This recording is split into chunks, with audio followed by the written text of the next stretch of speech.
বন্ধুরা আমি তো নো পার্কিং এলাকায় গাড়ি পার্ক করে দেই। এই তুমি গাড়ি কোথায় রাখছো? আমি বের হবো কি করে? এখনই গাড়ি নিয়ে মেয়েটা এসে কে? আরে এর গাড়ি। বস অফিসেও নতুন, ওকে ক্ষমা করে দেন। এই চলে গেল। এই জিনি তো দেখতেছি বসের সাথে লাইন মারতেছে, একে কিছু একটা করতেই হবে।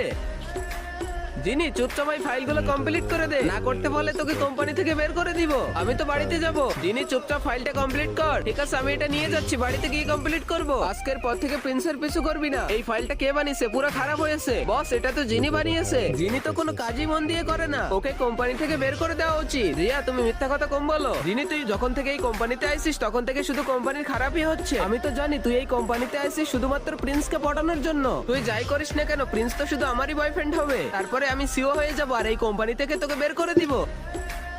ঠিক আছে আমিও দেখতে চাই। আমার সাথে কেউ 5 স্টার ডিনার করতে যাবে? আমি তো যাবো।